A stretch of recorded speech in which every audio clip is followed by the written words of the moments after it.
All right, y'all. Welcome to the Week 19 recap. As usual, we're going to go over the last week of activities and then look at the overall account balance. If you are new, we are simply going week by week and recapping an entire year in basically real time of a dividend account, growing a dividend account and seeing how the dividends compound over time. Okay.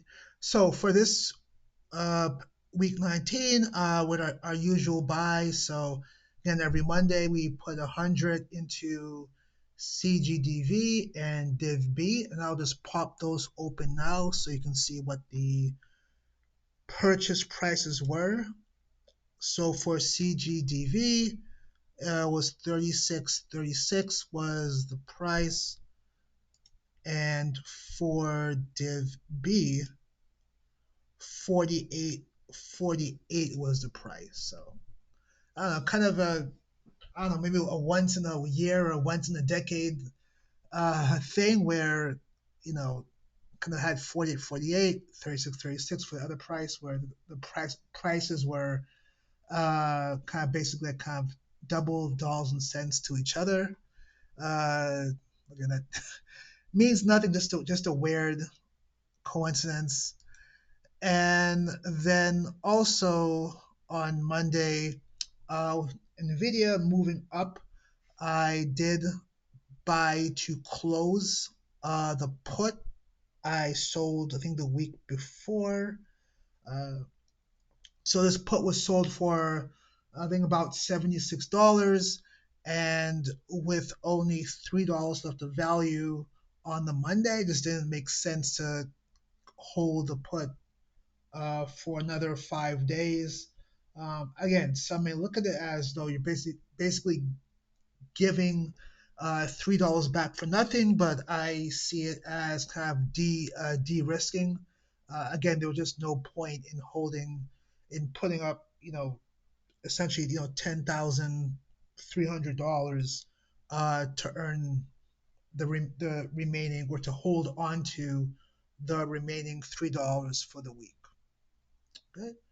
So that was the week's activity.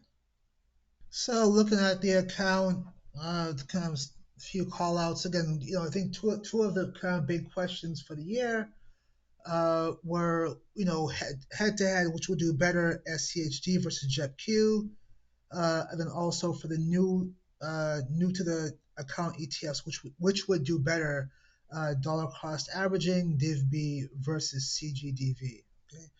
So for SCHD versus JEPQ, they're basically, I mean, neck and neck from a growth standpoint. SCHD down 2.8, JEPQ down 2.7. So both negative for the year. So, again, takeaways are, dividend funds are not a silver bullet. They can be down, but no doubt they'll pick back up. But head to head, pretty much equal from a growth standpoint. Just going down the list, we have FNILX, so that's now positive for the year. Again, this was a pretty a big kind of a big week in the market, so nice to see that positive. Apple again struggling, not as much as last week, but still continuing to struggle, down about 15%. And then you have Microsoft, which has been really on a tear since earnings. So that's actually the best performer. I think it was one of the worst not that long ago, and now at 6.8% growth. That's now the best performer year to date. And then for the two new to the account ETFs, very, very close. I mean, CGDV with a slight edge at 4.29%.